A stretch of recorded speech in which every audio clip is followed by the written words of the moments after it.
Linda Strevell is a one-of-a-kind woman. I knew this the moment I met her in 1990.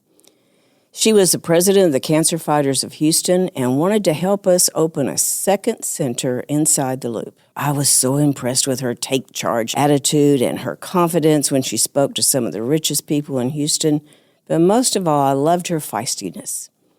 Once our second center was opened, she decided she would become a volunteer, and she ran the front desk a couple of times a week. She was the first volunteer I ever considered firing. Seriously, this is a woman of passion, and in this episode, you'll learn more about the Cancer Fighters and what this all-volunteer group has accomplished in Houston. Plus, you'll hear some of the stories that drove me over the edge. Please subscribe to our show. It will help us reach others as we share ways that help people get through breast cancer, give caregivers hope and information, and bring a new awareness to the importance of mammograms. Let's talk about your breast. A different kind of podcast presented to you by The Rose, a breast center of excellence and a Texas treasure. You're going to hear frank discussions about tough topics, and you're going to learn why knowing about your breast could save your life. Linda, it's so wonderful to have you here today. I mean, we have such a long history, and I'm just delighted that we're going to have a chance to talk a little bit about the Cancer Fighters. Well, I always like to talk to you, Dorothy. So tell us what the Cancer Fighters do, who they are, and see if you can bring that history on out about how we even got together. Okay.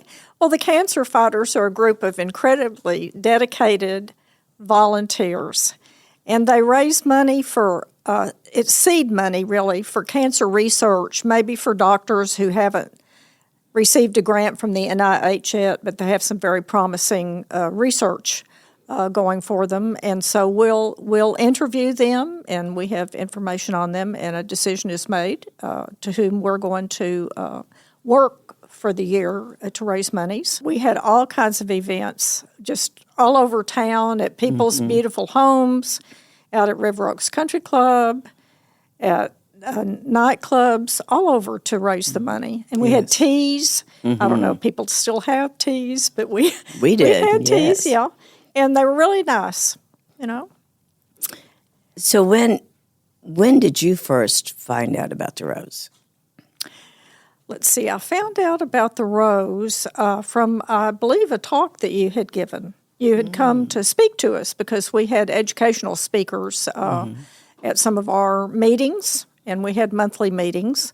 And I believe that's where I was first introduced to you and to Dr. Malelo. And I thought it was intriguing what you were doing, and absolutely wonderful of you that you all just took the initiative to take a step forward for what you had seen happening to women at the time. And I know you know the story about Dixie had met someone on your advisory board, Carolyn Farb. Right, that's at correct. An event, and Dixie had gone up to her and said, I have something I want to talk to you about. It's the Rose, and here's what we're trying to do, and talking a mile a minute. And I think Carolyn kind of looked at her and said, that sounds good. And then turned and walked off, and Dixie went, oh, we didn't have any time with her. Oh, my gosh. 2 years later, Dixie gets this phone call from her who says, Dixie, I think it would be important for you to meet the Cancer Fighters. So that was my first. We may have done some educational things, but to even know what the Cancer Fighters did.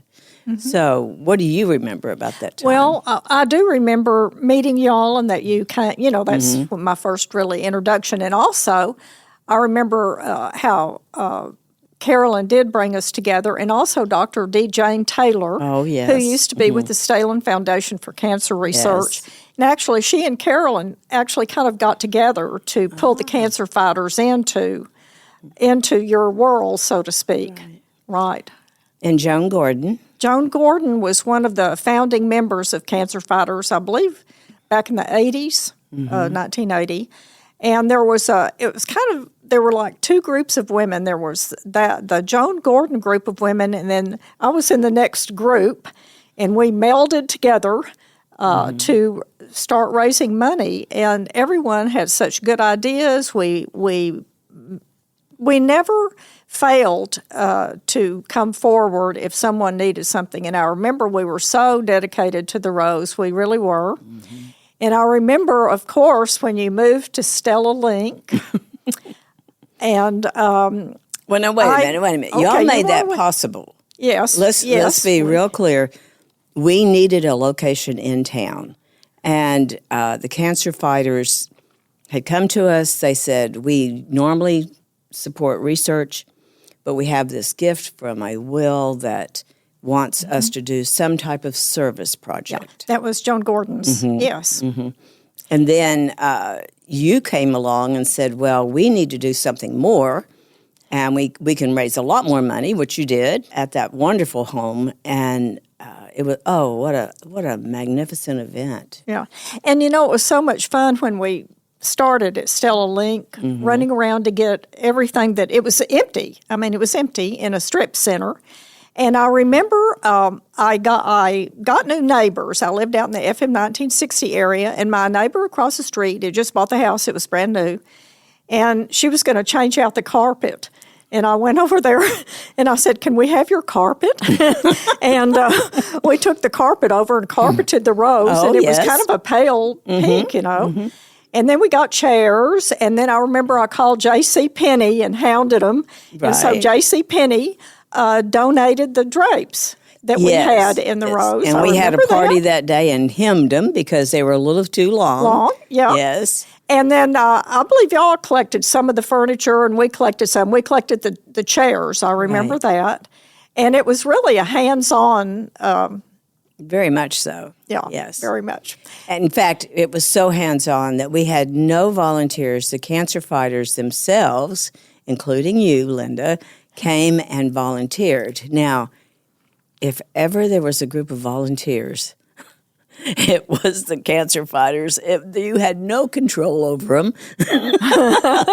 Well, and they were all so intent on what they saw as their job. And, of course, our technologists always were doing theirs, and that became my home office at the time. It did. And I remember that I really got in trouble with you, Dorothy, because I was at the front desk one day, and a woman came in with her 2 children, and she was telling me that she had a lump in her breast, and her doctor had told her that they were going to watch it. And you were sitting in the back, and I said, well, if he had a lump on his penis, he wouldn't watch it. And you shrieked from the back.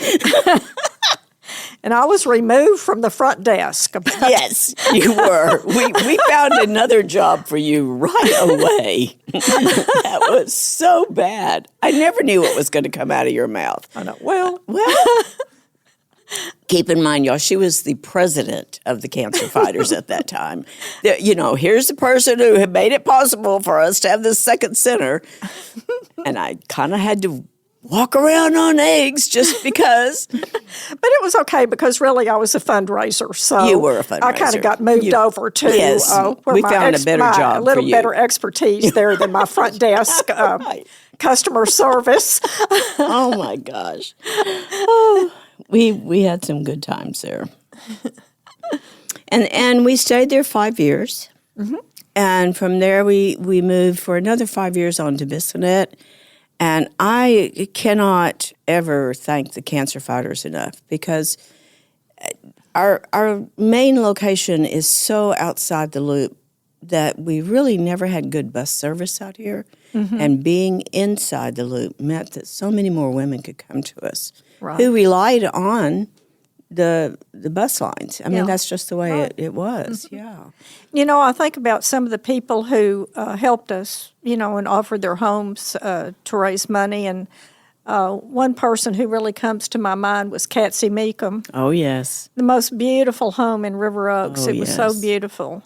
And I remember that we had, she just did everything for us, and their dining room was it was enormous.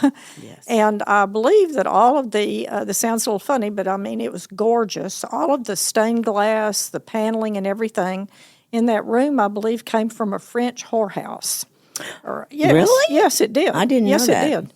But it was just so beautiful, and we had sent out invitations, and we always, I know today everybody's emailing and evites, but we used to send out the most beautiful invitations, and it really, we had such response from people. Yes. That was one thing that always was very uplifting, how people answered the call when we sent something out. We're having this fundraiser, and just the generosity of people who helped us do that.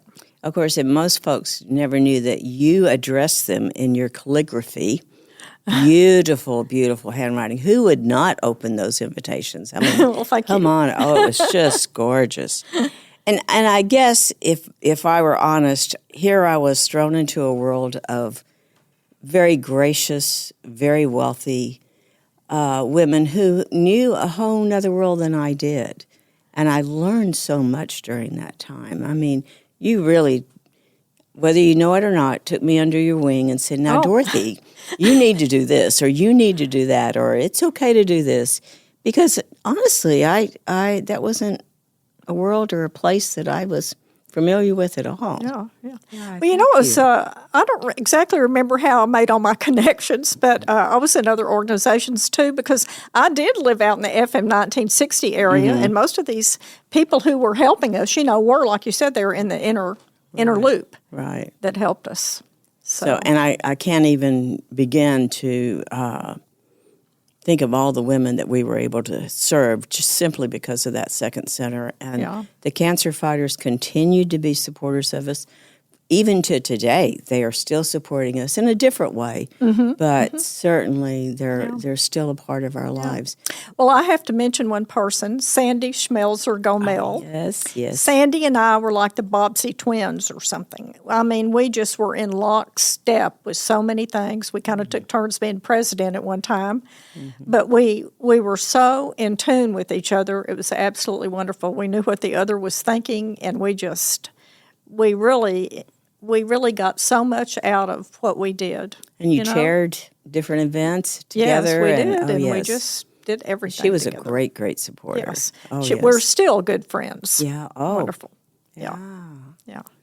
So speaking of friends, I have to share that when I met my current husband, Patrick, who is a Canadian, that you and Bobby were the first friends he met.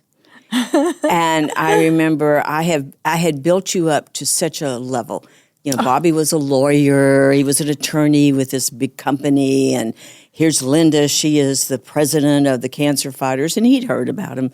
And so here he is meeting y'all for the first time, meeting me for the first time in person. We'd had a long relationship via emails and stuff like that.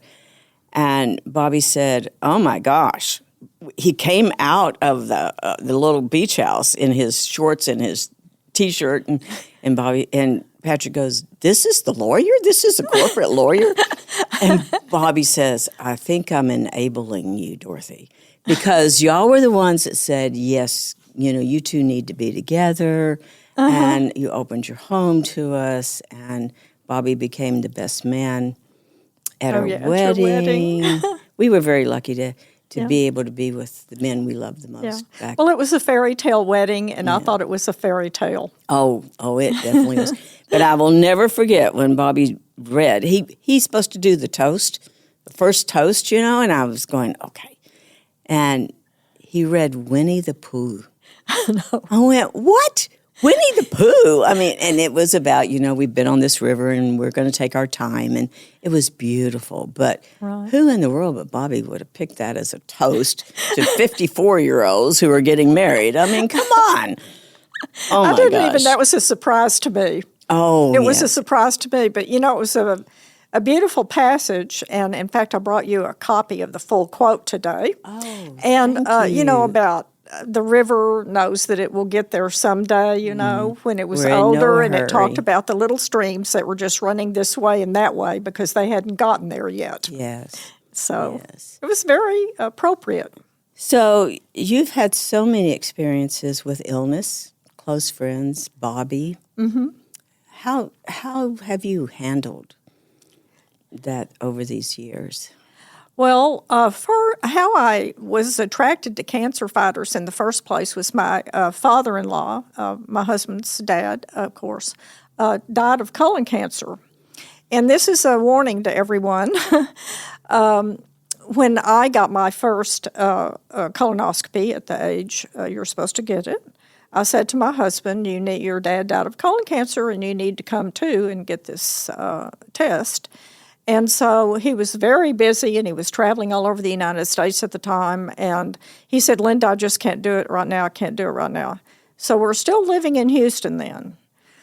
So some years later, we moved to Galveston and as our permanent home. And he had gone with me just by happenstance to the doctor for a checkup. And I was telling the doctor, I think it's time for my next colonoscopy, so realized a little time had passed. And my doctor asked him, have you had a colonoscopy? And he said, no.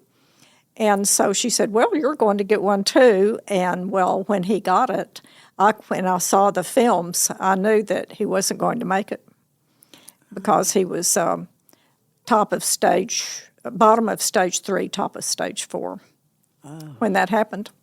And so I told him, that I would always take care of him, and I did. And we had hospice at the house and all.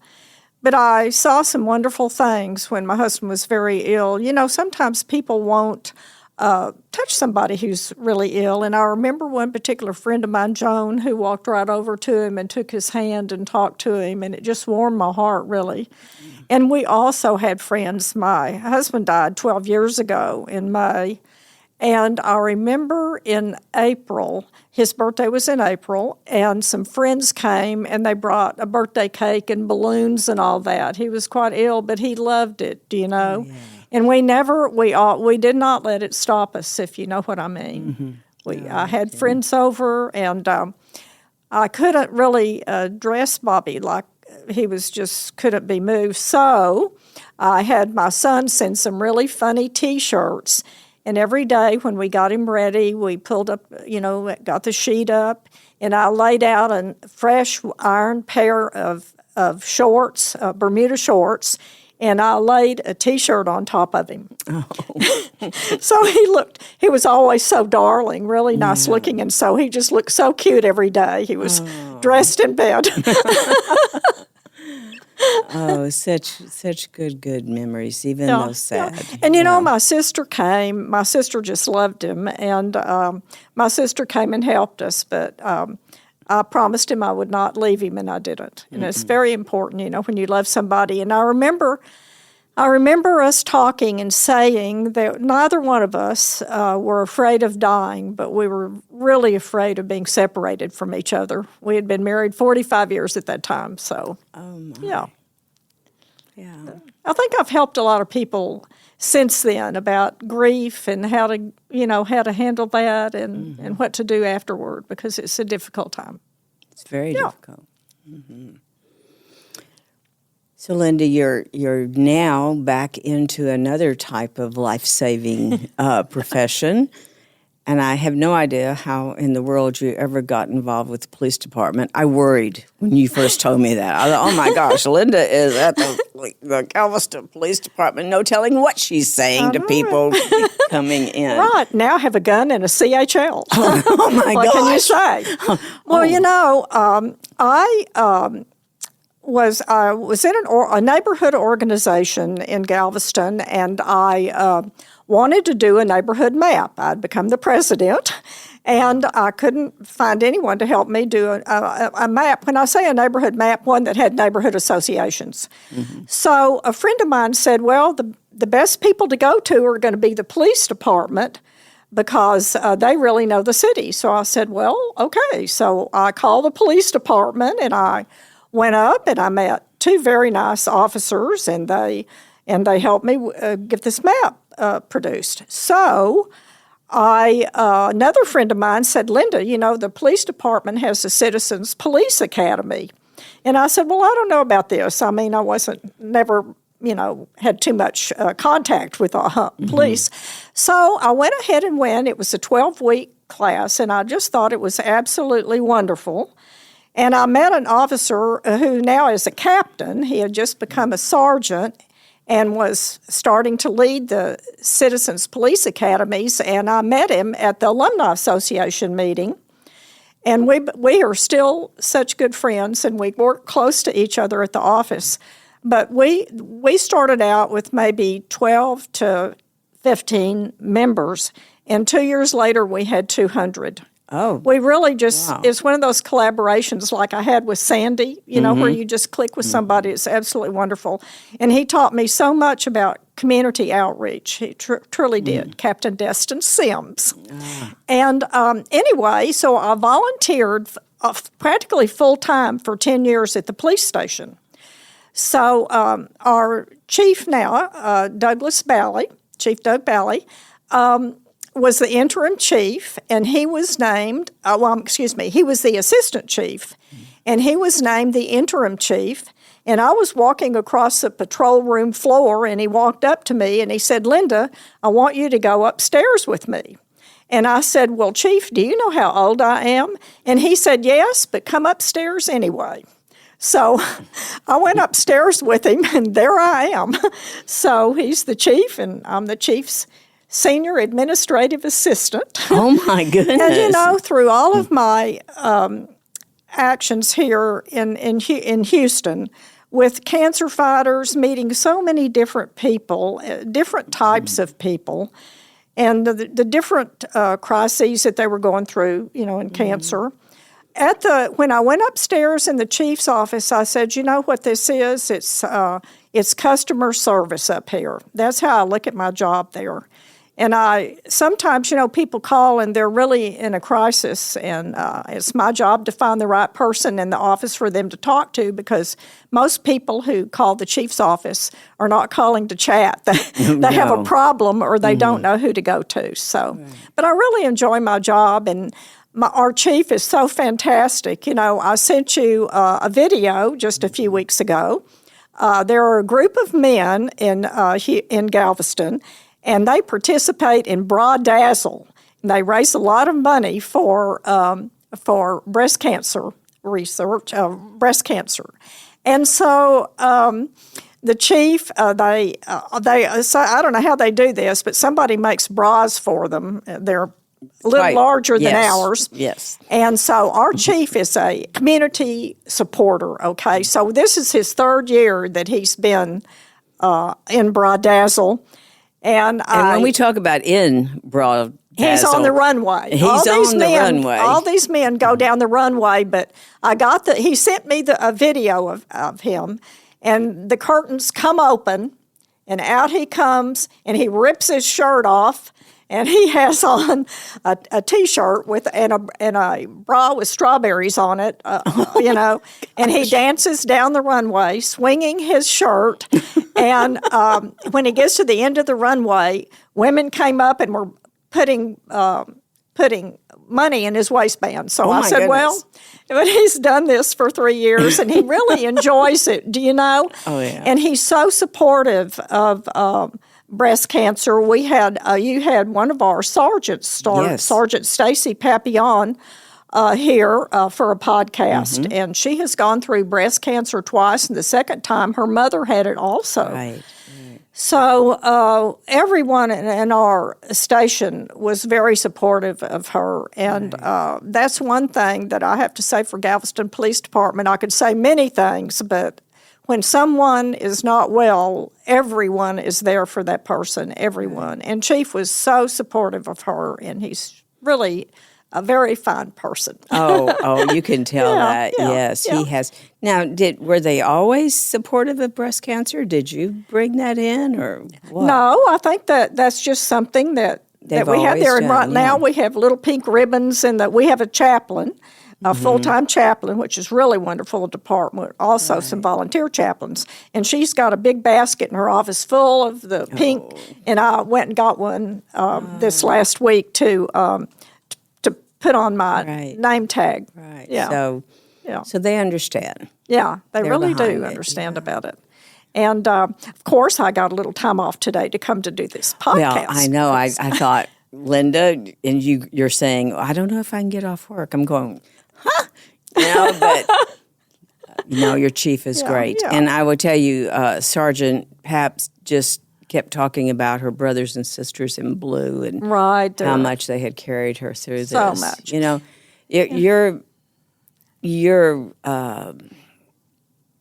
The police environment in itself is not always a happy one. No, it's it can be a very difficult place. Absolutely. There's something I want to mention too, and that is that my sister died several years ago of breast cancer. And she was living in Dallas, and she couldn't get a referral, for a specialist. So my husband told my sister, "You get on a plane, I'm going to go get you a ticket." And my sister got on a plane, and I brought her to Dr. Malalo, to the Rose. I brought her to the Rose and Dr. Malalo, and she had some problems, and Dr. Malalo worked on her, and she ended up with a specialist, with a breast specialist. She made a recommendation for a breast specialist in Dallas, and but it just didn't, work out for her. But my sister was, just the most wonderful person. She was a nurse. And she worked for a pharmaceutical company and during part of her career, and she was very vigilant.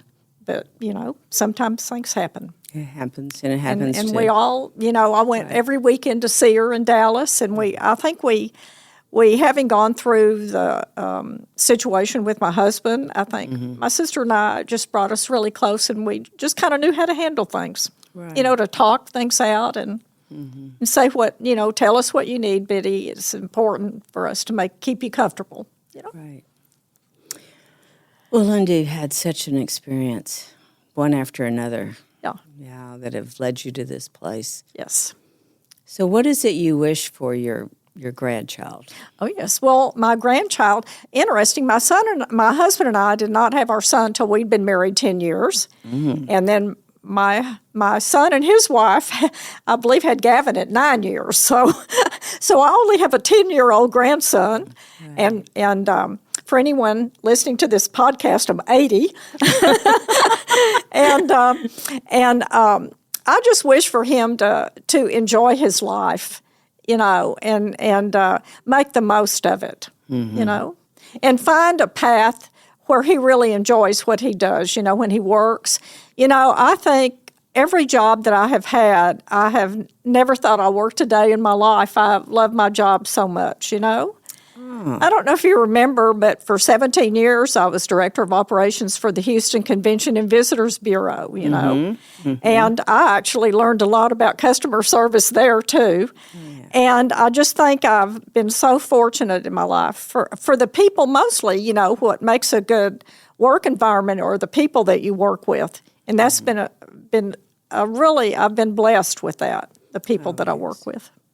So you've sent us a lot of different messages, things like don't put it off, and you're still having your mammogram every year. I'm having it this afternoon. I know. So my goodness.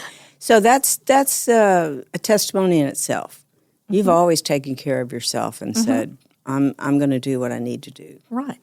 Not many women do that. Oh. You know that. So it's well, you really can't take strong. care of other people if you don't take care of yourself. That's true. You really can't.